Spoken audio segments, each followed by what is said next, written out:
Broken heart, my own blood sister betrayed me. The woman I trusted the most, the woman I grew up with, shared secrets with, laughed with, cried with, was the same person who destroyed me in the most painful way. I still remember that night clearly. The truth hit me like a sharp knife in the chest. I walked into the room, and what I saw made my legs weak. It wasn't just betrayal. It was the kind of pain that shakes your soul. My own blood, my sister, the one person I swore would never turn against me, had done the unthinkable. I stood frozen, my hands trembling, my heart racing so fast I thought it would burst out of my chest. My voice cracked as I whispered, "How could you, Clara? You of all people." She looked at me, not with guilt, not with shame, but with a coldness that ripped my heart apart. And just as I thought I couldn't bear the weight of what was happening, she opened her mouth and said something that shook me to my very core. But before I tell you what she said, let me take you back to where it all started. Because for you to understand the depth of my pain, you need to know the beginning of my story. My name is Margaret. I am 67 years old, and I'm speaking to you from Atlanta, Georgia, here in the United States of America. Before I continue this story, please, if you are new here, make sure you like, subscribe, and hit the notification button so you don't miss any of my upcoming stories. And please, tell me in the comments from which part of the country you are watching from. I love knowing where my viewers are joining me from. Now let me take you to the beginning. I grew up in a small town in Alabama. Life was simple back then. Neighbors knew each other by name. Doors were left unlocked, and children played in the streets until sunset. My parents had 4 children, but among us, I was closest to my younger sister, Clara. She was only 2 years younger than me, and from the time she was born, I felt like it was my duty to protect her. We did everything together. We shared the same bed when the nights were cold. We whispered secrets under the blanket, giggling until Mama told us to hush. We even dressed alike sometimes, wearing the little homemade dresses Mama sewed from cheap fabric. People would often say, "Look at Margaret and Clara. They are more like twins than sisters." I believed them. I believed in sisterhood. I believed blood was stronger than anything. But life has a way of testing what you hold dear.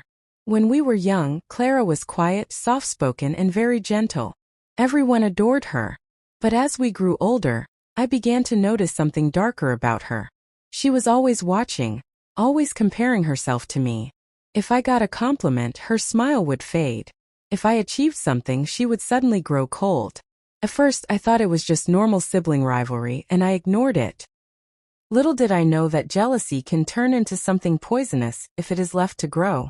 One of the earliest signs came when I was about 16. There was a boy in town named Michael who used to walk me home from school. He was kind, respectful, and I secretly liked him. One day, I caught Clara standing too close to him, laughing in a way she never laughed with anyone else. When I confronted her, she shrugged and said, "Oh, Margaret, you're being silly. He was just telling me a joke." But my heart knew better. She wanted what I had. As time passed, I pushed that memory aside and convinced myself I was overthinking. But my sister's shadow was always there, quietly lurking, waiting for the right moment to strike. Years later, I got married to a man named Edward. He was a hard-working man, strong-willed, and caring in his own way. Life with him wasn't perfect. We struggled financially, and sometimes his temper got the best of him. But he was mine. I thought I had finally built something of my own that no one could take from me. Clara was always around. She smiled when she visited. She laughed with us, cooked with me in the kitchen, and even helped watch the children when I was busy. I trusted her with my home. I trusted her with my life. But trust can be a dangerous thing when placed in the wrong hands. I should have noticed the way Edward's eyes sometimes lingered on her. I should have noticed the way Clara would lower her gaze, almost shy, when he complimented her cooking. I should have noticed.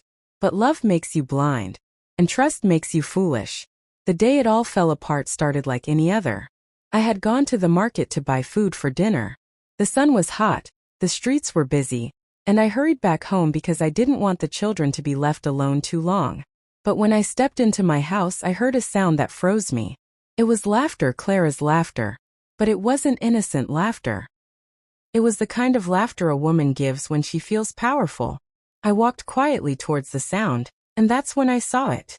and my world shattered into pieces. I cannot even describe to you the exact image without my hands shaking even now. But just know this. It was the deepest betrayal a woman could ever face. Not from a stranger. Not from a friend. But from her own blood. I felt my chest tighten, my breath disappear, and my knees weaken under me. The groceries fell from my hand. The eggs cracked on the floor, just like my heart. I whispered her name, but it came out like a ghostly cry, Clara. And when she turned around to look at me, there was no shame in her eyes. None. Only something cold. Something dangerous. Something that made me realize that my sister, the girl I once loved and protected, had turned into my worst enemy. And then she said something that burned into my memory forever. She said. She looked straight into my eyes, her face calm but sharp like a knife. And then she said, Margaret, everything you have should have been mine. You don't deserve any of it. Not Edward. Not the house. Not the life you're living. It should have been me. Her words felt like poison running through my veins. My breath caught in my throat. I stood there, trembling, trying to make sense of what I had just heard. This was not just betrayal. It was envy, hatred, and years of bitterness finally spilling out of her mouth. I wanted to scream. I wanted to pull her out of my home that very moment. But I was frozen. My heart was torn between rage and disbelief. I could not understand how my own sister, my blood, could look at me and claim that everything I had built, everything I had suffered for, belonged to her. Edward stood in the corner, his face pale, his hands shaking. He didn't say a word. He couldn't. The silence was louder than thunder.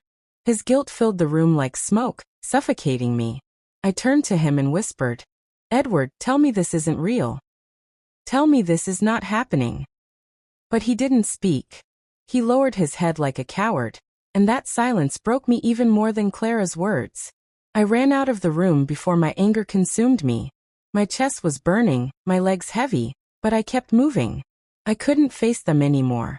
I locked myself in the bedroom, buried my face in the pillow, and cried until my body had no strength left. That night, I couldn't sleep. Every time I closed my eyes, I saw Clara's cold face and heard her words again. Everything you have should have been mine. But here's the thing. That betrayal didn't just happen out of nowhere. No, my dear listeners. It was years in the making. Years of hidden jealousy. Years of secret competition that I was too blind to see. Before I go deeper into what happened after that shocking moment, I want you to understand how Clara's jealousy grew. Because if you don't see the beginning, you won't understand the full weight of the ending. Clara and I were raised by strict parents. Our father was a farmer, our mother a homemaker. We didn't have much, but Mama always told us, love is more valuable than gold. I believed those words. I held on to them. But Clara, she wanted more than love. She wanted attention. When we were little girls, people always praised me for being smart and responsible. I was the one who helped Mama cook, the one who read her Bible at church, the one neighbors trusted to babysit their kids. Clara, on the other hand, was always called the pretty one. People would say, oh, Clara will grow up to be a beauty. But they rarely praised her for anything else. And I think that's where it started. Deep down, she didn't want to just be pretty. She wanted everything. She wanted to outshine me in every way. I didn't see it at first. When we played together, she was always cheerful. When I braided her hair, she smiled sweetly. But behind those smiles, there was something else growing inside her. A fire of envy. The first real test came when I was about to graduate high school. I worked hard, studied late into the night, and earned myself a small scholarship to a community college. My parents were proud. Clara wasn't. I still remember her words. So you get to leave town and I have to stay here? Why is it always you, Margaret? Why do you always get the good things? At the time, I laughed it off. I told her, Clara, this isn't a competition. You'll have your own blessings too. We just have to be patient. But Clara didn't want patience. She wanted everything now. When I moved away for college, she stayed home. She would write me letters and at first they sounded sweet. But slowly they turned bitter. She wrote things like, you forgot about me, didn't you? Everyone only cares about your success. Never mine. Still, I loved her. I always replied with kindness, telling her she was important to me, that I would always be her sister. But no matter how much love I poured into her, it never seemed to fill her empty heart. Years later, when I met Edward, I thought I was finally stepping into a new chapter of life. He wasn't rich, but he was steady. He promised me safety and family. When I brought him home to meet my parents, everyone welcomed him. Clara was quiet that day, but her eyes followed him in a way I didn't like. I shook the thought away. She's just shy, I told myself. But deep down I knew. I just didn't want to face it. When Edward and I got married, Clara stood by my side as maid of honor. She smiled through the ceremony, but her smile never reached her eyes. She hugged me, but her arms were stiff. People thought it was just nerves. I knew it was something else. The years rolled by. Edward and I built a home, had children, and struggled to make ends meet. Clara often visited us, sometimes staying over. She helped with the kids, cooked meals, and acted like the perfect sister. I was grateful for her support. But little did I know, she wasn't helping me.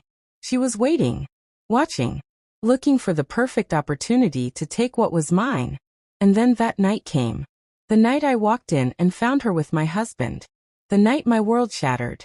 After Clara's cruel words and Edward's silence, I knew life would never be the same.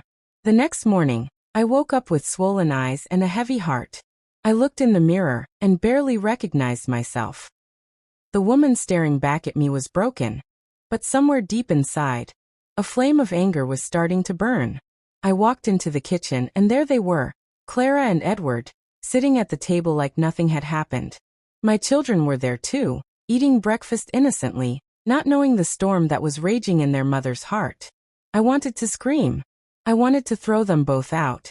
But I swallowed my rage for the sake of the children. Instead, I sat down quietly and said, "Clara, you've overstayed your welcome. It's time for you to leave." Her eyes met mine, and for the first time, I saw something dangerous in them. She smirked and said, "Margaret, I'm not going anywhere.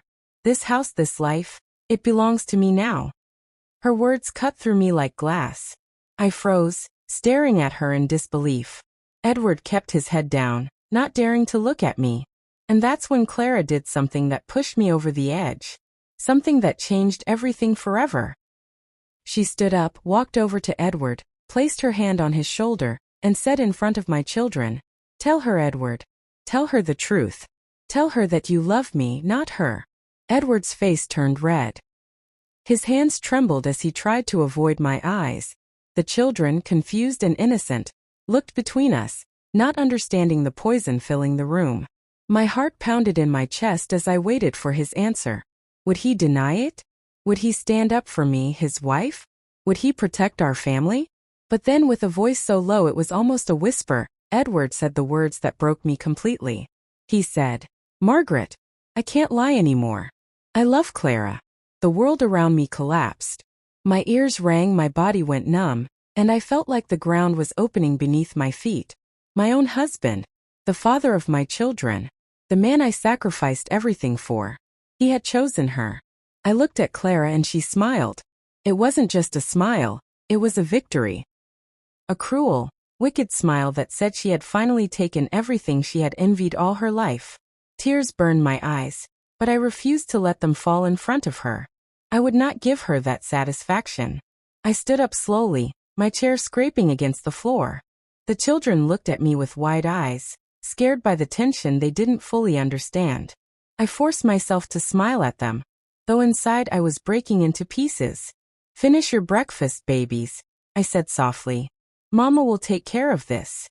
Then I turned to Clara and Edward. My voice shook, but my words were firm. "Get out of my house. Both of you." Edward's eyes widened. "Margaret, don't you dare speak to me." I snapped, my voice rising like thunder. "You've betrayed me in the worst way possible. And you," I turned to Clara. "You've proven you were never my sister. You were a snake in my home. And I was too blind to see it." For a moment, I thought they would leave. But Clara wasn't done yet. She leaned against the table, her smirk growing wider. "You think this house is yours?" she asked coldly. "Edward and I have already made plans. Soon you'll have nothing. Not the house. Not the man. Not even your children. Her words made my blood run cold. I stepped forward, my voice trembling with rage. If you dare touch my children, Clara, I swear. But before I could finish, Edward grabbed her arm. Clara, that's enough, he muttered. She pulled her arm away, glaring at him. No, Edward. She needs to hear it. She needs to understand that I'm not leaving. This is my life now. I couldn't take it anymore. My chest tightened, my vision blurred, and I thought I might collapse. I ran out of the room before my anger consumed me. In my bedroom, I collapsed on the floor and cried like I had never cried before. My sobs shook the walls, my tears soaking into the carpet. My whole body trembled as the reality sank in. I had lost my husband to my own sister. But in the middle of my pain, a thought came to me. A dangerous thought. I remembered Mama's words when we were little. Jealousy is a fire. If you feed it, it will burn everything down. Clara's fire had burned my marriage, my family, my home. But maybe, just maybe, I could find a way to turn that fire back on her. That night, after I tucked the children into bed, I sat alone in the dark. My hands shook, my eyes were swollen, but my mind was racing. I had a choice. I could give up and let Clara win, or I could fight back. I chose to fight. The next morning, I called my parents. I didn't tell them everything. How could I? But I told them enough. I told them Clara had crossed a line and I needed them to come. When Mama and Papa arrived, Clara's smile finally faded. For the first time, she looked uneasy. Mama's voice was sharp as she said, Clara, what is this I'm hearing? How could you betray your own sister? Clara rolled her eyes. Mama, you don't understand. Margaret has always had everything. It's my turn now. Papa slammed his hand on the table, making everyone jump. You ungrateful child. After everything this family has done for you? To betray your sister in this way? Shame on you. Clara crossed her arms and muttered. I don't care. I'm not going anywhere. Edward loves me now. Those words lit a fire in Papa's eyes. Then you and Edward can leave this house today. But Edward shook his head. Papa, I pay the bills here. This house belongs to me as much as it does to Margaret. You can't make me leave. The room erupted in shouting. My parents yelling at Clara. Edward defending himself. Clara standing proud and defiant. My children crying in the corner. I stood in the middle of it all, silent, my mind spinning. This wasn't just betrayal anymore. This was war. And in that moment, I realized something chilling. Clara wasn't going to stop until she destroyed me completely. That night, I couldn't sleep. I stared at the ceiling, listening to the sound of Clara's laughter in the next room. My own sister was under my roof, sleeping in my husband's arms, while I lay awake in misery. The rage inside me grew darker, the pain sharper, the betrayal deeper. And then, something happened that pushed me to my breaking point. Around midnight, I heard footsteps in the hallway. At first, I thought it was one of the children, but when I peeked out of my bedroom, I froze. There was Clara standing in the shadows, holding my youngest child in her arms. The sight froze my blood. There she was, Clara, my own sister, standing in the dim light of the hallway with my youngest child, Daniel, cradled in her arms. He was barely 3 years old, his tiny head resting on her shoulder, still half asleep. Clara, I whispered, my voice shaking. What are you doing with my son at this hour? She turned slowly, her eyes glowing strangely in the darkness. Her lips curved into a smile that wasn't gentle, wasn't sisterly. It was the smile of someone who knew she had power in her hands. Shoo, she whispered back, rocking Daniel gently. Don't wake him. I just wanted to hold him. After all, Margaret, he might as well be mine now. Her words sent a chill down my spine. I stepped forward quickly, my hands trembling. Give him to me, Clara. Right now. But she pulled back, clutching him tighter. No, she said firmly. Why should I? You don't deserve him. You don't deserve any of them. I could be a better mother than you. My knees nearly buckled. My breath came fast, and I felt like the walls were closing in on me. Was she losing her mind? Was she truly planning to take my children from me? Clara, please, I begged, keeping my voice low so I wouldn't scare Daniel. He's just a child. Don't do this. She tilted her head, her smile widening. You've always had everything, Margaret. The husband, the children, the respect. And me? I've always been in your shadow. But not anymore. Now I get to take what I want. And no one can stop me. At that moment, Daniel stirred and let out a soft whimper. I reached out, desperate. Clara, if you love me, even just a little as your sister, hand him back to me. For a second, her face softened. Just for a second. But then Edward appeared at the end of the hallway, rubbing his eyes. When he saw us, his expression hardened. Clara, he said firmly, bring the boy here. Don't upset him. To my shock, Clara obeyed him. She walked past me, ignoring my outstretched arms, and handed Daniel to Edward. My heart sank. My own son was safe, but not in my arms. In his. In their hands. Edward carried Daniel back into my room and laid him on the bed. He didn't look at me. He didn't say a word. He just left, shutting the door behind him. I sat on the floor beside the bed, sobbing quietly, my hands covering my face. My baby was safe for now, but the message was clear. Clara was not only after my husband. She was after my children too. The next morning, I couldn't hide my fear anymore. I called my best friend, Linda, someone I had known since childhood. I told her everything, about Edward, about Clara, about the midnight scene. Linda gasped. Margaret, you can't let this continue. This isn't just betrayal. It's dangerous. You need to get your children and leave. But how could I? I had no money of my own. Edward controlled the finances. The house was in his name. I felt trapped in my own life. Linda's voice grew firm. Listen to me. You may feel powerless, but you're not. You're stronger than you think. You survived growing up poor, you survived heartbreak before, and you can survive this. Don't let her win. Her words gave me strength, even if only a little. I wiped my tears and promised myself I wouldn't let Clara destroy me completely. But Clara wasn't done playing her game. That afternoon, while the children were napping, she came into the kitchen where I was washing dishes. She leaned against the counter, her arms crossed, her eyes filled with arrogance. You know, Margaret, she began. Edward told me last night that he wishes he had married me instead of you. Can you imagine? All these years, and he was never truly yours. I clenched the plate in my hand so tightly I thought it might break. You're lying, I spat. But deep down, I wasn't sure anymore. She smirked. Believe what you want. But the truth is he doesn't love you. He never did. And soon, your children will see me as their mother. You'll just be the bitter old woman in the corner. I dropped the plate, and it shattered on the floor. My body shook with rage. I wanted to slap her, to scream, to throw her out of my house. But I held myself back.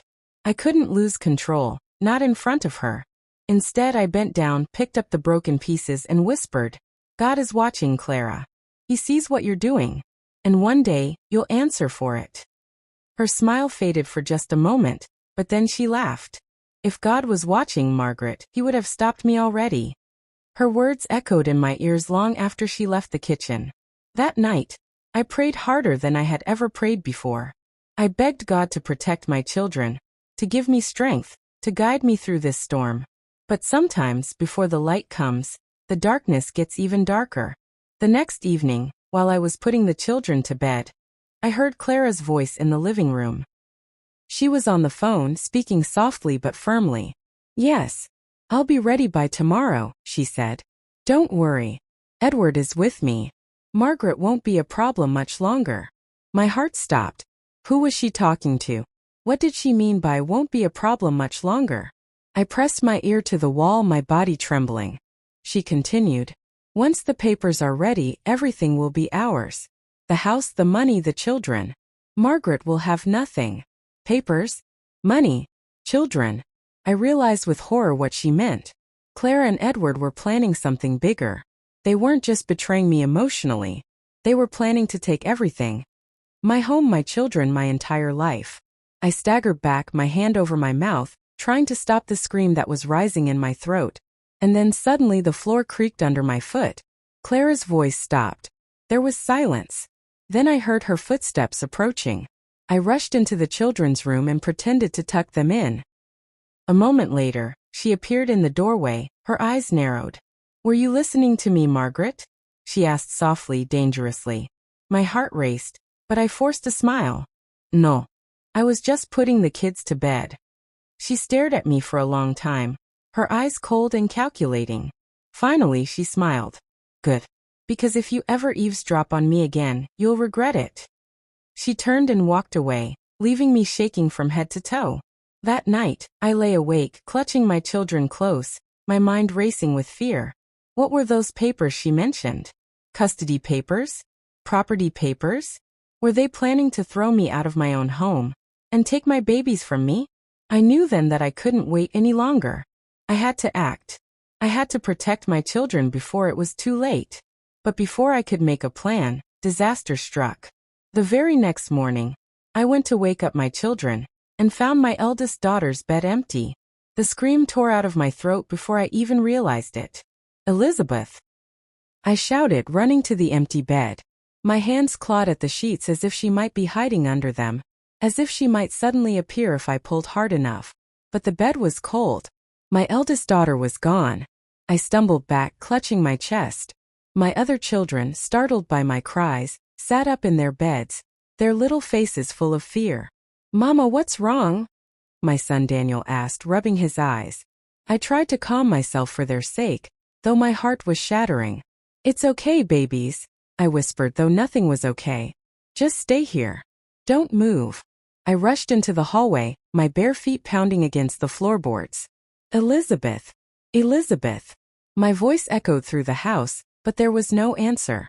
And then I saw Clara. She was standing in the living room, calmly sipping a glass of water, as if nothing was wrong. Where is she? I demanded, my voice breaking. Clara raised an eyebrow. Who? Don't play with me, Clara. I screamed, my hands shaking. Elizabeth. My daughter. Where is she? For a moment she looked at me with that same cold, calculating expression. Then slowly she smiled. Oh, Margaret, she said softly. You really should keep a closer eye on your children. They're so easy to take. My knees nearly buckled. Rage and terror coursed through me like fire. If you've touched her, if you've done anything to her. She raised her hand to silence me. Relax. She's fine. She just went out for a little ride with Edward. He wanted to spend some time with her. After all, if I'm going to be their new mother, I should get used to sharing them with him, don't you think? Her words cut me like a knife. My whole body trembled. You're insane, I whispered. But she only laughed. No, Margaret. I'm smart. Smarter than you. And soon you'll see that I always win. I couldn't breathe. I couldn't think. All I knew was that my daughter was gone, and she was with Edward, the man who had already betrayed me, and under Clara's twisted influence. I rushed to the front door, but Clara stepped in front of me, blocking my path. Move, I screamed, my fists clenched. But she didn't. She leaned in close, her voice a chilling whisper. You're not in control anymore, Margaret. I am. And the sooner you accept that, the less painful this will be for you. I shoved past her with all my strength and burst out into the yard. The night air was cold against my tear-streaked face. I looked around wildly, but Edward's truck was gone. They had already left. My heart pounded like a drum. I ran down the road barefoot, calling Elizabeth's name, but the darkness swallowed my voice. There was no answer. Finally, my legs gave out. I collapsed on the side of the road, sobbing. My mind raced with horrible thoughts. What if he hurt her? What if Clara convinced him to do something terrible? What if I never saw my daughter again? But then, a voice echoed in my memory. Linda's voice. You're stronger than you think. Don't let her win. I wiped my tears, stood up, and forced myself to breathe. I couldn't fall apart. Not now. Not when my child needed me. I went back inside. Clara was sitting calmly on the couch, flipping through a magazine like nothing had happened. I wanted to rip that smug look off her face. But I knew anger wouldn't save Elizabeth. I needed to think. I needed a plan. So I sat across from her, forcing my voice to stay calm. Clara, please. You don't have to do this. Whatever you want from me, take it. But don't involve my children. She looked up from her magazine, smirking. You still don't get it, do you? This isn't about what I want from you. This is about what I want instead of you. Her words sank into me like poison. She didn't just want to hurt me. She wanted to replace me. I clenched my fists under the table, trying to control my rage. If you think I'm going to let you take my children, you're wrong. Her smile faded. Her eyes narrowed. And in a low, dangerous voice she said, "We'll see about that." Hours passed. My other children eventually cried themselves to sleep, but I stayed awake, pacing the floor, waiting for Edward to return with Elizabeth. Finally, just before dawn, I heard the sound of his truck pulling into the driveway. I ran to the window, my heart racing. He got out of the truck, carrying Elizabeth in his arms. She was asleep, her head resting on his shoulder. Relief flooded me, but it was mixed with dread. When he came inside, I rushed to him. "Where have you been?" I cried. "Why did you take her without telling me?" He avoided my eyes. "I just wanted to clear my head. I thought taking her for a ride would calm me down." I grabbed Elizabeth from his arms, holding her tight. "Don't you ever take my children without my permission again," I hissed. Clara appeared in the doorway, watching us with a sly smile. Edward glanced at her, then back at me. His silence told me everything. He wasn't acting alone. That morning, as the sun rose, I held Elizabeth close and whispered a silent prayer of thanks that she was home safe. But deep inside, I knew this was only the beginning. Clara and Edward were planning something bigger, something that could destroy me completely. I needed help.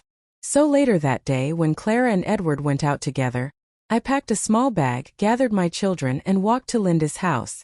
She lived just a few streets away, and when she opened the door and saw my tear-streaked face, she pulled me into her arms. "Margaret, what happened?" she asked. "They're trying to take everything from me," I whispered. "Not just my husband.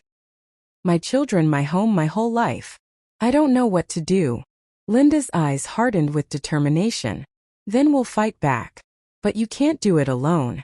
You need proof. You need people to see who they really are. And if they're planning to use papers against you, we'll find out what those papers are." For the first time in weeks, I felt a flicker of hope. But that hope didn't last long.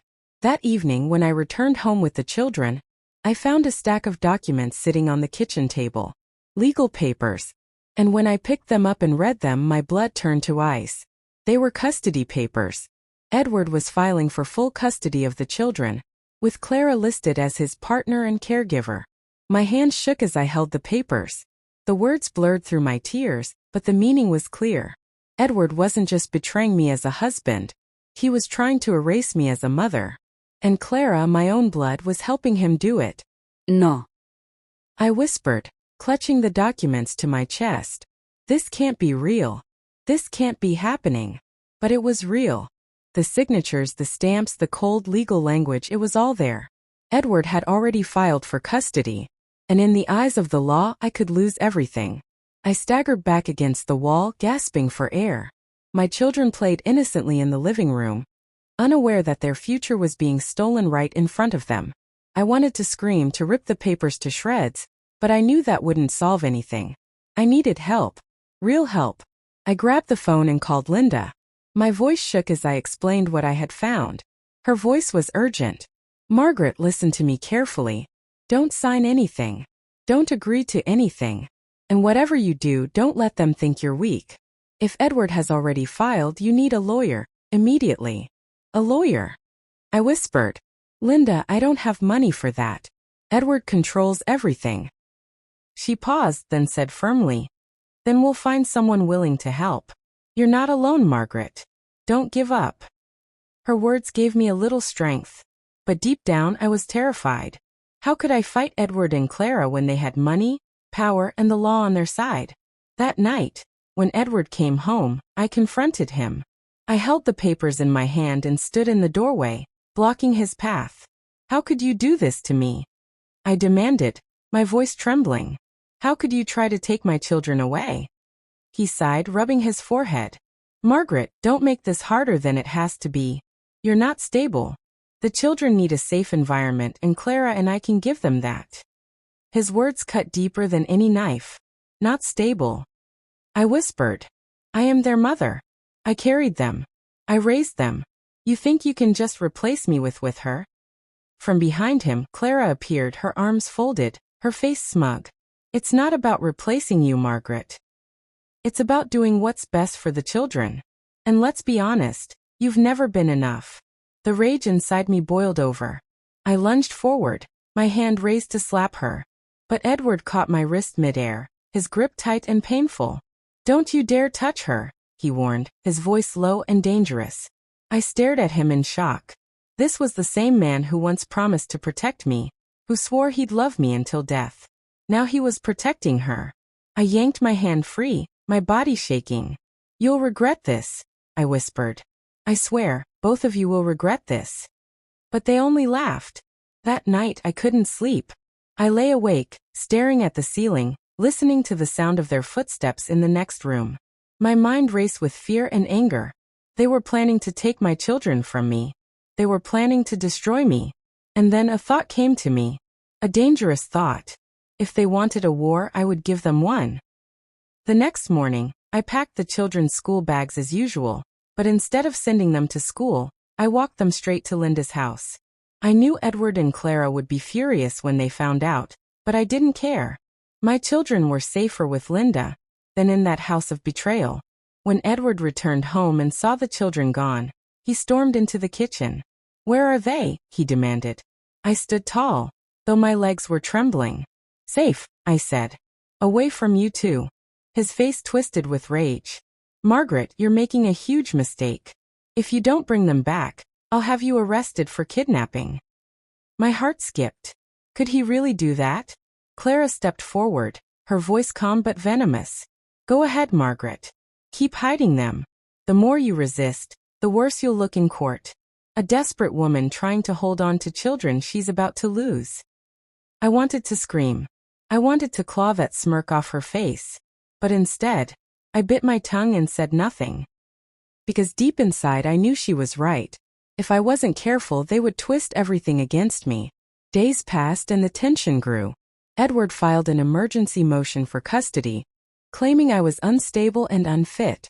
My heart broke as I read his lies on those papers. But then something happened that gave me a little hope. Linda introduced me to a lawyer named Mr. Harris. He was an older man, stern but kind.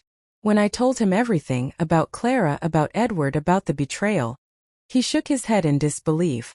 I've seen many cases, he said, but I've never seen something this cruel between family. Don't worry, Margaret. We'll fight this. For the first time in weeks, I felt like I had someone on my side. But Clara wasn't going to let me win so easily.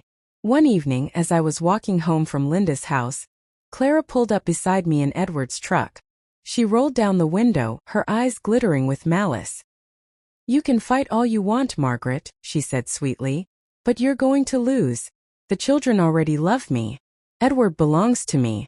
And soon, you'll be nothing but a memory. I glared at her, my fists clenched. You'll never take my children. Not while I'm still breathing. She smirked. Then maybe that's the problem. Maybe you shouldn't be breathing. Her words made my blood run cold. Before I could react, she sped off, the truck disappearing into the night, leaving me trembling on the side of the road. And that's when I realized, Clara wasn't just trying to take my family. She wanted me gone. For good. I hurried back to Linda's house, my heart pounding, my mind racing. I needed to protect myself. I needed to protect my children. But nothing could prepare me for what happened next. The very next morning, I woke up to the sound of police sirens outside the house.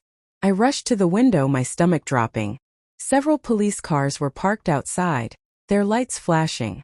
A loud knock shook the front door. When Linda opened it, 2 officers stepped inside. One of them looked at me and said, Margaret, we have a warrant for your arrest. The words hit me like a bullet. A warrant for my arrest? I repeated, my voice trembling. My knees felt weak, and I clutched the back of a chair to keep from falling. The officer stepped forward, holding out a folded sheet of paper. Margaret Miller, you are under arrest for charges of child endangerment and neglect. My mouth fell open. What? That's not true.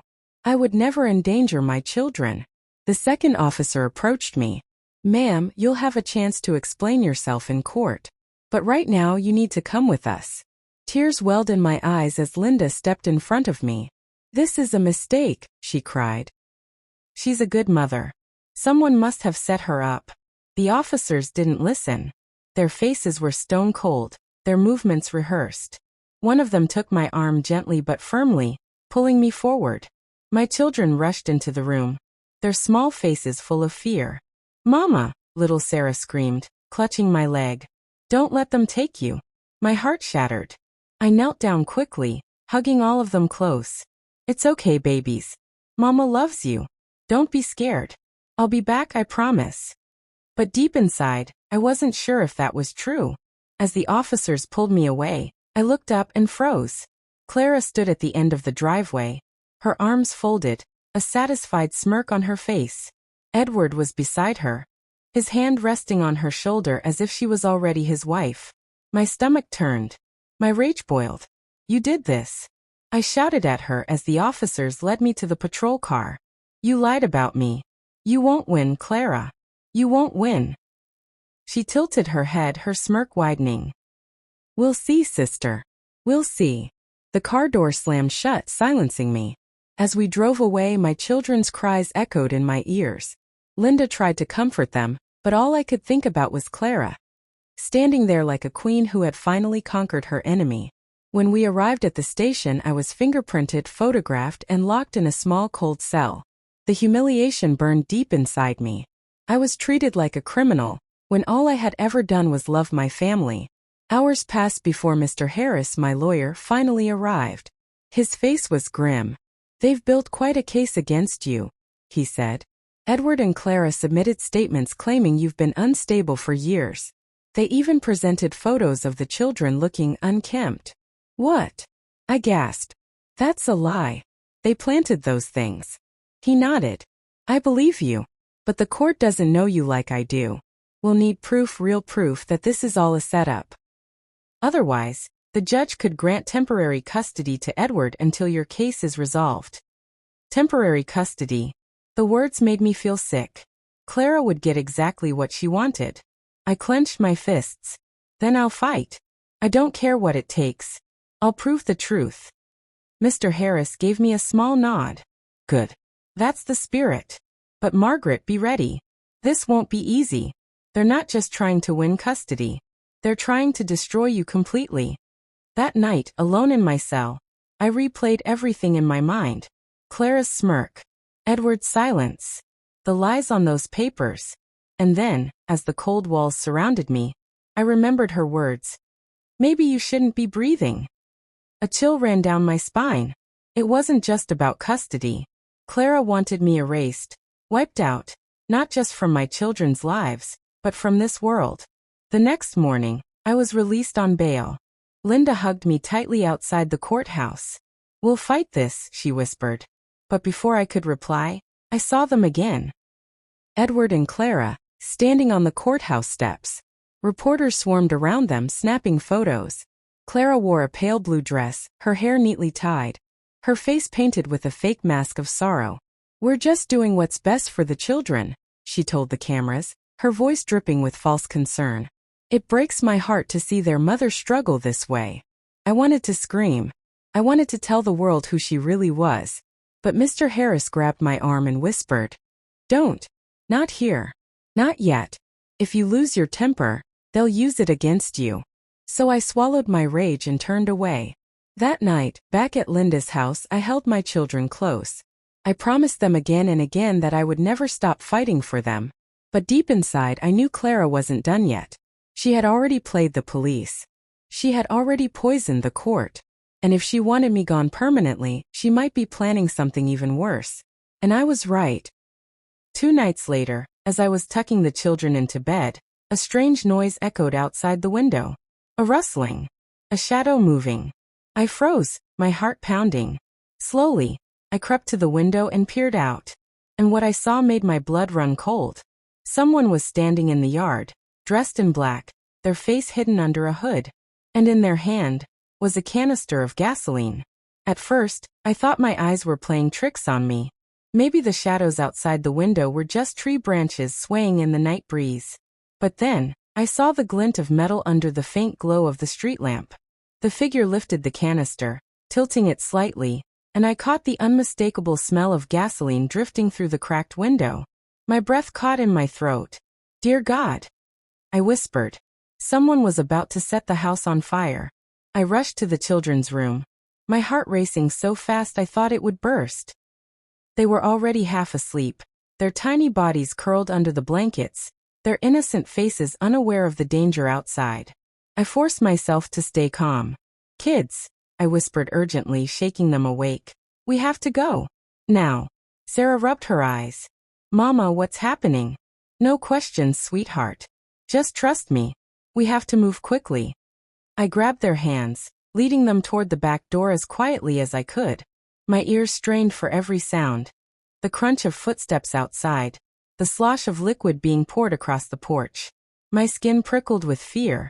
As we crept through the hallway, Linda suddenly appeared, her face pale. Margaret, she whispered, what's going on? There's someone outside, I said, my voice trembling. They have gasoline. Her eyes widened in horror. She didn't ask who. She already knew. Without another word, she helped me usher the children out the back door. We moved through the dark yard, crouching low, trying not to make a sound. My heart pounded with every step. And then whoosh! A sudden roar filled the air as flames burst to life on the front porch. The glow lit up the night sky, crackling, spreading fast. My children screamed in terror as the fire climbed the wooden walls like a hungry beast. Run! Linda shouted. We bolted toward the street, the heat of the flames licking our backs, smoke filling the air. I clutched Sarah and Daniel's hands so tightly I thought I might crush them. My legs burned with exhaustion, but I didn't dare stop. Neighbors began pouring out of their houses, shouting, pointing, calling for help. Someone dialed 911, and within minutes, the distant wail of sirens grew louder. I collapsed on the grass across the street, pulling my children into my arms. They were crying, their faces streaked with soot and tears, but they were safe. That was all that mattered. Linda knelt beside me, coughing from the smoke. Margaret, if we hadn't seen him. Her voice trailed off, but the truth hung heavy between us. If I hadn't looked out that window, we'd all be dead. The fire department battled the flames, but by the time they put it out, Linda's house was half gone. The porch collapsed, the windows shattered, and smoke still poured from the blackened remains. And as I watched the firefighters work, my heart twisted with rage and fear. This wasn't an accident. Someone had tried to kill us. No, not someone. Clara. I knew it in my bones. Who else would want me gone so badly? Who else had whispered that I shouldn't be breathing? But she was smart. She wouldn't do it herself. She would send someone else to do her dirty work. Later that night, as the police questioned me, I told them everything. The hooded figure, the gasoline, Clara's threats. But the officer only shook his head. Ma'am, unless you can provide proof or identify the suspect, there's not much we can do right now. Proof. That word again. Always proof. And Clara always made sure there was none. The children huddled against me, their little bodies trembling. I felt helpless, broken, but also furious. I wasn't just fighting for custody anymore. I was fighting for our lives. The Red Cross helped arrange a motel room for us that night. The kids finally fell asleep in the small, musty room, their exhaustion too heavy to resist. I sat on the edge of the bed, staring at the ceiling, my mind racing. How far was Clara willing to go? And then just when I thought the night couldn't get worse, my phone buzzed. It was a text message from an unknown number. I opened it and froze. It was a photo of my children, sleeping peacefully in the motel bed. My hand trembled so hard I almost dropped the phone. The glow of the screen lit up my pale face as I read the words again and again. No matter where you hide, I'll always find them. I looked over at my children, sleeping soundly in the small motel bed, their tiny chests rising and falling in peaceful rhythm. They had no idea someone was watching them. Someone had been inside this very room, or close enough to take that picture without me noticing. A cold shiver ran down my spine. I jumped to my feet, locking the door, checking the windows, pulling the curtains shut tight. My heart pounded so loud I thought it would wake the kids. Then I called Linda. My voice shook as I told her what had just happened. Margaret, listen to me, she said firmly. You can't stay there another night. Pack up the kids and come to my cousin's place. It's out in the country. Nobody will think to look there. Her words gave me a sliver of relief. At least there was somewhere else to run. But deep down, I knew Clara wouldn't stop. She had money. She had Edward. She had power. And now she had someone shadowing us like a hunter stalking prey. I sat awake until morning, a chair pressed against the motel door, a kitchen knife clutched in my hand. Every creak of the building, every car that passed outside made me flinch. Sleep was impossible. By sunrise, I had already packed our few belongings. I shook the children awake, forcing a smile onto my tired face. Come on, babies. We're going on another little trip. They didn't complain. They were used to it by now. The sudden moves, the fear in my eyes I tried so hard to hide. Linda's cousin's farmhouse was small and tucked away down a long gravel road, surrounded by cornfields. For a moment, when we arrived, I actually felt safe. The children ran around the yard, their laughter breaking through the heaviness in my chest. For the first time in weeks, I let myself breathe. But safety never lasts long when Clara is involved. That evening, as the sun dipped below the horizon, Mr. Harris called. His voice was serious. Margaret, we need to talk. Edward and Clara have filed an emergency petition for permanent custody. They're using last night's fire against you, claiming you put the children in danger by staying in an unsafe environment. I nearly dropped the phone. What? They were the ones who tried to burn us alive. I know, he said gently. But proving it will be difficult without evidence. Right now, the judge is leaning in their favor. We need something strong. Something that shows the court Clara is dangerous. Tears stung my eyes. They twisted everything. No matter what happened, they found a way to make it my fault. After I hung up, Linda squeezed my hand. Don't lose hope. Sometimes evil looks like it's winning, but light always shines through. We'll find proof, Margaret. We have to. Her words comforted me, but fear still clawed at my chest. What if we didn't find proof in time? What if I lost my children forever? That night, I tucked them into bed in the farmhouse's spare room. I kissed each of their foreheads and whispered, Mama will never stop fighting for you. They smiled sleepily, trusting me completely. That trust was the only thing keeping me alive. I sat by the window long after they fell asleep, staring into the dark fields, listening for any sound. Crickets chirped, the wind rustled the corn stalks, and for a while it was almost peaceful. Until I saw it. A flicker of light. Far out in the field, moving slowly, deliberately. Not fire this time, flashlights. More than one. My heart froze. Someone was out there. Watching. Searching. And as I squinted through the darkness, I saw a shape step out of the corn. It was Clara. She was standing in the field, staring directly at the farmhouse, her pale face illuminated by the glow of the flashlight in her hand. And when she noticed me at the window, she lifted her free hand, slowly, mockingly, and blew me a kiss. For a moment, I thought my eyes were deceiving me. The night was thick, the air heavy, but there she was, my own blood sister, standing in the middle of the cornfield, the flashlight's beam cutting through the darkness, her mocking smile glowing like the devil's grin. My breath hitched. My hands shook as I pulled the curtain closed. Linda rushed into the room when she saw my pale face. Margaret, what is it? I pointed toward the field, my voice trembling. She's here, Linda. Clara's here. Linda's face hardened.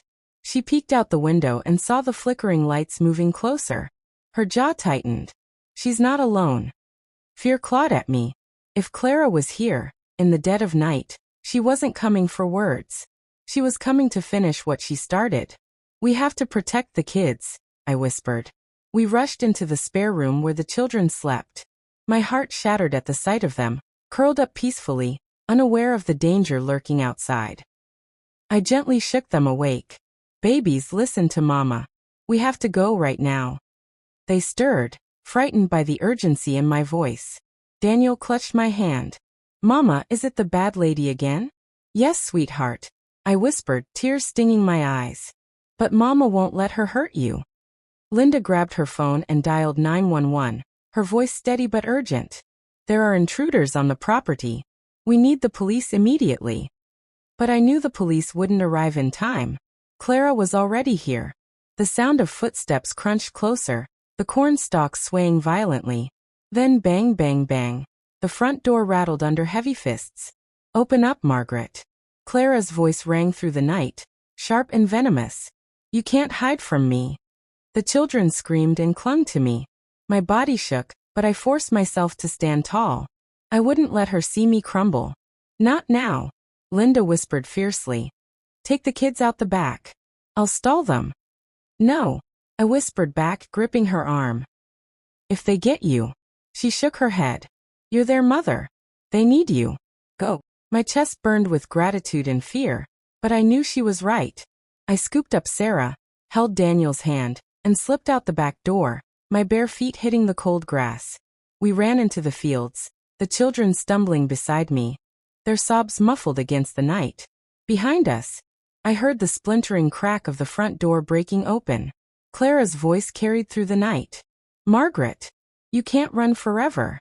I ducked low in the tall corn, my breath ragged. My children trembled in my arms. I whispered, stay quiet, babies. Stay quiet for Mama. Flashlight beams swept across the rows, closer and closer. My heart thudded painfully in my chest. Every second felt like an eternity. Then suddenly, a voice boomed through the darkness. Police! Drop your weapons! Red and blue lights flashed at the edge of the field. Sirens wailed. Clara cursed loudly, her plan unraveling in the chaos. I pushed forward through the corn until we stumbled out onto the gravel road. 2 officers rushed toward us, shielding us as others stormed the field. The children clung to me, sobbing. Relief flooded me so hard I nearly collapsed. We were safe, or so I thought. As the officers led us toward their cars, I looked back one last time. And there she was, Clara, being dragged out of the field in handcuffs, her hair wild, her eyes blazing with hate. Even in chains she smiled at me. This isn't over, Margaret, she hissed. If I can't have them, no one will. Her words chilled me to the bone. The next weeks were a blur of court hearings, police interviews, and endless tears. But for once, the truth finally began to surface. Clara's threats, the fire, the stalking, it all came to light. Edward, faced with the evidence and pressure, crumbled under questioning. He admitted he had helped her. The judge's ruling was clear. Full custody granted to me. Restraining orders placed against both Edward and Clara. They were banned from coming near me or my children again. When the gavel came down, I sobbed into my hands, relief and sorrow mixing together. I had won, but at what cost? My marriage was gone. My sister was gone. And my children had seen more darkness than they ever should have. That night, I sat them down. I looked into their innocent eyes and said, my darlings, sometimes the people we love the most can hurt us the worst. But love is stronger than hate. As long as we have each other, we will always rise above the pain. They nodded, hugging me tightly. I realized then that betrayal, no matter how deep, cannot destroy a heart that refuses to stop loving. And though my sister's betrayal had left scars I would carry forever, it also taught me the most important lesson of all. Broken heart sometimes, family isn't who shares your blood. Family is who stands beside you when the world falls apart. I thought it was finally over. The court had spoken, Edward had been exposed, and Clara was locked away, her twisted schemes unraveling before everyone's eyes. For the first time in years, I felt a fragile peace settling over me and the children. We moved back into my grandmother's old house, a quiet little place on the outskirts of town, far from the chaos that had nearly destroyed us. The walls were worn, the paint chipped, but it felt like a fresh start. The children began smiling again. Sarah hummed to herself when she drew pictures at the kitchen table. Daniel laughed when he chased fireflies in the yard. Their happiness was slowly returning, like sunshine breaking through storm clouds. And me? I was learning how to breathe again. Every night, I'd kneel by their beds and whisper a prayer of thanks. Lord, keep us safe. Let my children grow up without fear. Let the past stay behind us. But deep down, a shadow still lingered. Every time I heard a car slow down in front of the house, my heart skipped. Every time the phone rang from an unknown number, my stomach tightened. Because Clara's last words haunted me. If I can't have them, no one will. One evening, Linda came over with takeout. She smiled as she set the bags on the counter. You look better, Margaret. Lighter. Like you can finally see the road ahead. I smiled back, though it didn't reach my eyes. I want to believe that, Linda. I really do. We sat, talked, and laughed a little. For the first time in a long time, I almost felt normal. Until the knock on the door came. 3 sharp raps. Bang, bang, bang. The children froze in the living room. Linda and I exchanged a glance. My stomach dropped. I forced a smile for the kids. Stay here, babies. Slowly, I walked to the door, my heart pounding. I peered through the peephole. No one. The porch was empty. My blood turned cold. I knew that trick. Clara had done the same thing before. Knocking, waiting, playing games. Linda stepped closer. What is it? Nothing, I lied, stepping back from the door. But my hands trembled so badly I had to grip the wall to steady myself. That night, after putting the kids to bed, I sat by the window with the lights off, staring into the darkness outside. And that's when I saw it. A car parked across the street. Lights off. Engine quiet. But I could see the faint glow of a cigarette ember. Someone was sitting there watching us. I couldn't breathe. The court said Clara was in custody. Edward too. But someone tied to them was still out there. The shadow of betrayal had followed me home. And as the car door finally opened and a figure stepped out into the streetlight, my worst fear came true. It wasn't Clara. It wasn't Edward. It was their lawyer. And in his hand he held a folder. A thick folder. He looked straight at my window before walking up my driveway. My heart slammed against my ribs as the knock echoed through the house again. This time, I knew, peace had been an illusion. The war wasn't over. The knock echoed again, sharp and deliberate. Bang, bang, bang. I froze by the window, my breath caught in my throat. Linda whispered from behind me, "Don't open it, Margaret. It's a trap." But the lawyer didn't leave. He stood there on the porch, calm, patient, as though he had all the time in the world. His shadow stretched long across the wooden boards, eerily still. Finally, his voice broke the silence. "Margaret, it's Mr. Shelton. Please, I just need a moment of your time." My blood boiled at the sound of his name. This was Clara and Edward's attorney, the man who had twisted the truth in court, painting me as unfit, desperate, unstable. He had fought tooth and nail to hand my children over to my sister. "What do you want?" I shouted through the door, my voice trembling but sharp. He sighed, like a weary man carrying a burden. "I'm not here on their behalf anymore. They don't have me on retainer. Not since their arrest. I came because there's something you need to see." I didn't trust him. Not for a second. But curiosity gripped me, heavy and dangerous. Linda grabbed my arm. "Don't, Margaret. He's one of them. This is another game." I looked back at the children, curled up on the couch, staring wide-eyed at the door. They had already lived through so much. If this man had another way to hurt us, I needed to know. Against every instinct screaming at me, I cracked the door open, just an inch. The chain lock still in place. Mr. Shelton's tired eyes met mine. He wasn't smiling. He wasn't mocking. He looked haunted. "I shouldn't even be here," he said quietly. "But after everything I've seen, I can't live with myself if I stay silent." He held up the folder. My name was written across the front. "What is that?" I demanded. "Proof," he whispered. "Proof that Clara wasn't working alone. Proof that you and your children are still in danger." The room spun. My grip on the doorframe tightened. "What do you mean? Who else?" He glanced nervously over his shoulder, then leaned closer. His voice dropped to a near whisper. "Edward has family. Powerful family. And they've been funding everything from the shadows, the fire, the break-ins, even Clara's legal battles. She wasn't the mastermind, she was a pawn." My heart sank. I wanted to scream, to slam the door, to tell him he was lying. But the fear in his eyes told me he wasn't. He pushed the folder through the crack. I hesitated, then grabbed it, my hands shaking. Inside were documents, bank transfers, property deeds, letters. And then I saw it. A name. One I recognized. Someone I trusted. Someone from my own past. Before I could process it, the sound of screeching tires ripped through the night. A black SUV turned the corner, its headlights off, rolling slowly toward the house.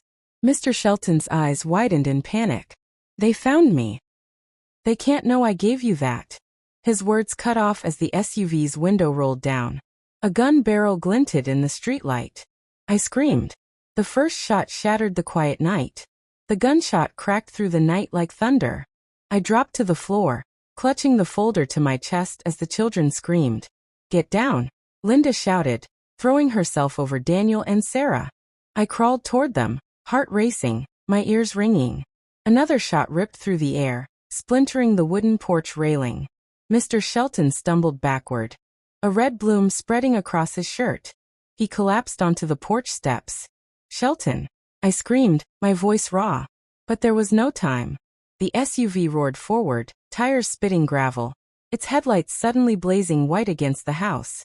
Shadows leapt across the walls as the vehicle screeched to a halt. Linda yanked me up. "Margaret, we have to move now." I grabbed my children, pulling them toward the back of the house. My legs felt like lead, but adrenaline shoved me forward. Another gunshot shattered a window, glass raining across the floor. Daniel sobbed into my side. Mama, I'm scared. "I know, baby, I know," I whispered fiercely, my throat tight. "But I won't let them take you. I promise." We burst through the back door into the yard. The cold night air hit my face like ice. Crickets fell silent as the SUV's engine growled, doors slamming open. Heavy footsteps thundered behind us. Voices. Men's voices. Not Clara. Not Edward. New players in a much darker game. "Get the kids," one of them barked. Linda grabbed Sarah and shoved her into my arms.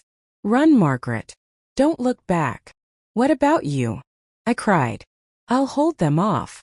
Before I could stop her, she grabbed a rake leaning against the fence and swung it with all her strength at the first man who rounded the corner.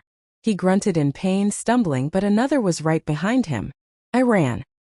My children clung to me, their cries muffled against my chest. My lungs burned as I pushed through the tall grass at the edge of the yard, my bare feet cutting against rocks and sticks. Behind me, I heard Linda scream. The sickening sound of struggle, the thud of fists. Tears blurred my vision. But I couldn't stop. I couldn't look back. We reached the edge of the woods, branches clawing at my skin as I pushed inside. My heart pounded so loud I could barely hear the shouts behind me. Then a voice boomed through the night. A voice that made my blood run cold. "Margaret! Stop running. You can't hide from family forever." It wasn't Edward. It wasn't Clara. It was Edward's older brother. A man I hadn't seen in years. A man with more money, more power, and more cruelty than Edward ever had. And now he was hunting me. The forest was alive with shadows. Every step I took, twigs snapped beneath my feet, echoing through the dense night. My children clung to me, their small hands gripping mine so tightly I feared I might crush their fingers. Behind us, heavy footsteps tore through the underbrush. Edward's brother was fast, his anger propelling him forward like a predator closing in on its prey. "Keep moving, babies," I whispered, my throat raw. "We're almost safe." Daniel stumbled over a root, and I caught him mid-fall. "I'm okay, Mama," he cried. "I know, baby, I know," I said, forcing a shaky laugh. But my heart hammered with fear.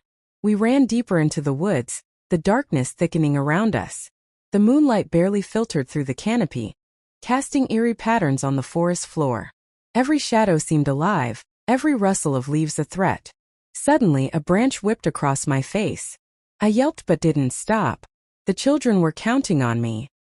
Then a loud growl echoed from somewhere nearby. My stomach dropped. A wild animal? Or someone else? We ducked behind a fallen tree as the footsteps approached. Peering through the leaves, I saw a figure moving swiftly through the trees. But it wasn't Edward's brother this time. It was Clara. She had escaped custody. She was grinning like a wolf in the dark, her eyes glittering with madness. "I told you, Margaret," she hissed, her voice carrying through the night. "No matter where you go, no matter how far you run, I will find you. And this time, you won't get away." The children whimpered. Sarah clung to my neck. Daniel buried his face in my chest. I took a deep breath, trying to steady myself. "You'll never have them, Clara. Never." She laughed. A sound so cold it made my blood freeze. "We'll see about that." Suddenly, Edward's brother appeared from behind her, blocking our path. His face was twisted in anger. "Give them to me, Margaret. It's time to end this." I realized then that the fire, the threats, the stalking, it was all part of a plan much bigger than Clara alone. Their family had been orchestrating this from the start. They wanted my children. For power. For money. For control. And now I had nowhere to run. I felt a surge of desperation. I had survived betrayal, fire, and stalking. I had faced death before. And I would not let my children fall into their hands. I gripped a thick branch from the ground, holding it like a weapon. I warned you, I said, my voice shaking with rage. I will fight for them. And I will not stop. Clara lunged at me, and Edward's brother moved to intercept. I swung the branch with all my strength, hitting Clara in the shoulder. She screamed, staggering backward. Daniel clung tighter, whispering, "Mama, be careful." I knew I had only one chance. One chance to get us out alive. I grabbed the children and sprinted toward a narrow creek I had noticed earlier in the woods. Water could slow them down. Water could give us a chance. We leapt into the creek, the icy water shocking our skin, but it bought us precious seconds. The muddy banks made it difficult for them to pursue. Clara cursed, her voice cutting through the night air. Edward's brother roared in frustration. I held the children close, my body trembling but determined. "We're going to make it," I whispered. "I promise you, babies. We're going to survive this." But just as I allowed myself a glimmer of hope, a flash of light cut through the trees, a spotlight aimed directly at us. And I heard a new voice, calm, terrifying, and inescapable. "Margaret Miller, you can't escape this time." The spotlight pierced through the darkness like a blade. My children screamed, and I pressed them tightly against my chest, shielding them as best I could. The voice came again, calm, deep, and commanding. "Margaret Miller, you have nowhere to run." I froze. The tone was chillingly familiar. My blood ran cold as I recognized it. It was Edward's father. The man I had once thought of as distant but harmless. The patriarch who had built a fortune and a reputation, whose influence reached into every corner of the city. The man who had quietly fueled Edward and Clara's schemes from the shadows. He stepped into the light, flanked by two burly men, their faces hidden under baseball caps. His eyes gleamed with cold calculation. "You think you can defy us?" he said, his voice low and deadly. "You think a few court papers and some clever moves can stop what belongs to us?" I tightened my grip on the children. "They're my children, not yours. You have no right." "Right?" he laughed, a sound that made my blood run ice cold. "Rights are irrelevant, Margaret. Power decides everything. And you?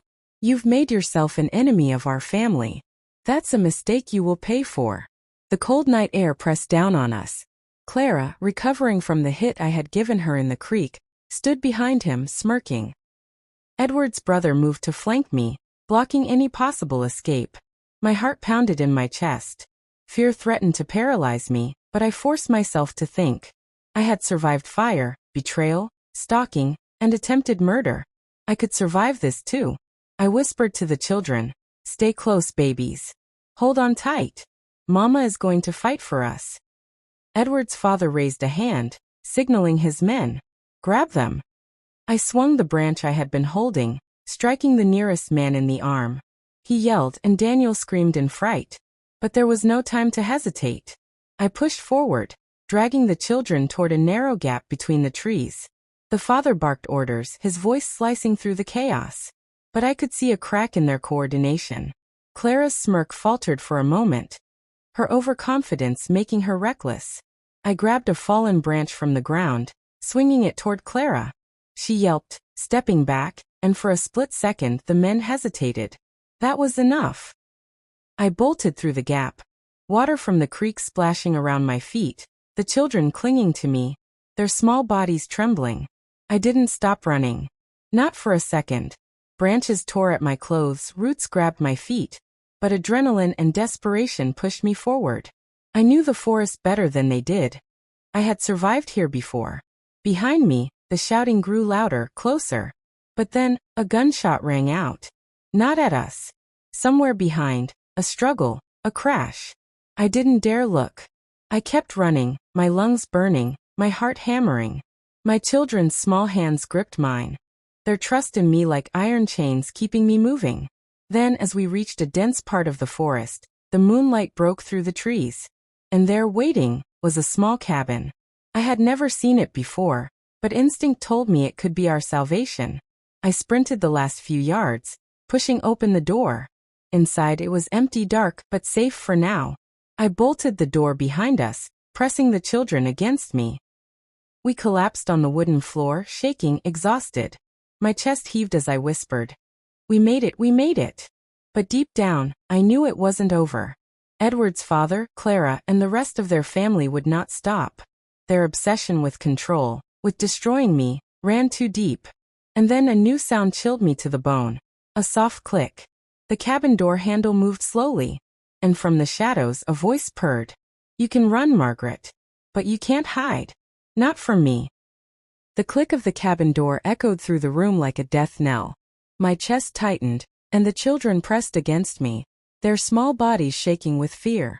I whispered to them, "Stay quiet, babies. Mama is here. Nothing is going to happen to you." The door creaked open slowly. A shadow slipped inside. My heart raced so fast I thought it would burst. "Margaret," the voice purred, cold and mocking. I could see the silhouette now. It was Clara, her face twisted in rage and amusement at the same time. "Did you really think you could escape us?" I gritted my teeth, raising the branch I still carried. "I told you, Clara. You will never touch my children." She laughed, a sharp, chilling sound. "We'll see about that." Suddenly, Edward's father appeared behind her, his eyes gleaming with fury. The two of them moved with deadly precision, trying to trap us in the corner of the cabin. I pressed the children behind me, my mind racing. Fear threatened to paralyze me, but I couldn't let it. I had survived worse, and I had to survive this. "Clara," Edward's father, "look at me carefully," I said, my voice shaking but strong. "Every move you make is a move against me, and I'm not afraid. You may have power, but I have something stronger, love. For my children." They exchanged a glance, momentarily distracted by my words. I used that split second. I swung the branch with all my strength, hitting Clara's arm. She screamed and staggered backward. I grabbed a stack of firewood nearby and pushed it toward Edward's father. He stumbled back, giving me just enough space to grab the children and move toward the back of the cabin. Clara recovered and lunged, but I sidestepped, knocking her into a chair. It toppled with a crash, buying me more precious seconds. The children clung to me, their eyes wide with terror. I whispered, "We're almost safe. Just a little further." I spotted a window at the far end. It was small, but it would have to do. I lifted Daniel up first, then Sarah. One by one we slipped through, scraping against the wooden frame. Outside, the forest greeted us like an ally. I sprinted, dragging the children close to me, the moonlight lighting our path. Behind us, the sound of furious shouts and running feet faded slowly. Finally, we reached a clearing, and I collapsed against a tree, gasping for air. My children buried their faces in my chest, their small arms wrapped tightly around me. I looked back toward the cabin. Clara and Edward's father were at the edge of the clearing, furious, powerless for the first time. I realized then something important. Love and courage can outmatch even the darkest power. The next morning, the police finally arrived, tipped off by Mr. Shelton's earlier warning. Clara and Edward's father were arrested, and their schemes were exposed. The children were safe, the threat finally over. I held my children close and whispered, "No one will ever hurt you again. Mama promises." For the first time in years, I felt a peace that wasn't fleeting.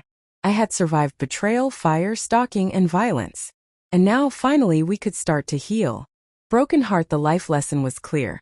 Sometimes the people we love can betray us in unimaginable ways, but courage, love, and persistence can conquer even the darkest betrayals. And though the scars remain, they remind us to cherish those who truly stand by us. The sun rose over the quiet forest, golden light spilling across the trees, and for the first time in what felt like forever, I allowed myself to breathe. The children sat beside me on a fallen log, their faces bright with relief and tentative smiles.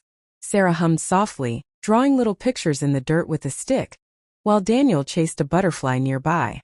I watched them, my heart swelling with a mixture of exhaustion, fear, and overwhelming love. Every tear, every sleepless night, every moment of terror had led us to this morning. We were safe. Clara, Edward, and Edward's father had been arrested. Their twisted plots exposed. Mr. Shelton had helped tip off the authorities, and now justice had been served. I held my children close, thinking about everything we had survived: the fire, the stalking, the betrayal of someone I had once called family. It was unthinkable, but we had made it. We had survived it all. As I looked at Sarah and Daniel, I whispered, "My babies, life is never perfect. People may betray you. Life may try to break you. But love, courage, and faith in yourself, that will always guide you." They nodded, innocent and trusting, unaware of just how close danger had been. And that was the gift I had fought so hard to preserve: their safety, their innocence, and the knowledge that they were loved beyond measure. I also thought about the story I had lived, the betrayal, the danger, the pain. And I realized something very important. Family isn't always the people who share your blood. Family is who stands by you when the world turns against you, who fights for you, who protects you, who loves you unconditionally. Linda had been my anchor. The children were my reason to fight. And I had found strength in myself I never knew existed. Broken Heart Life had taught me a hard lesson. Trust is precious, but it must be guarded. And even when it's broken, you can rise from the pain, stronger and wiser than before. I looked at the horizon and whispered a silent promise to my children. No one will ever hurt you again. Mama will always be here. Viewers, thank you for staying with me through this story. Remember, love and courage can overcome betrayal, even when it comes from your own blood. Protect what matters most, stand strong, and never let darkness dim the light in your heart. Don't forget to subscribe, like, and click the notification button for more powerful and suspenseful stories. And tell me, from which part of the country are you watching this? I'd love to know. Our story ends here, but the lesson remains. Even in the face of betrayal, the heart that fights for love will always prevail.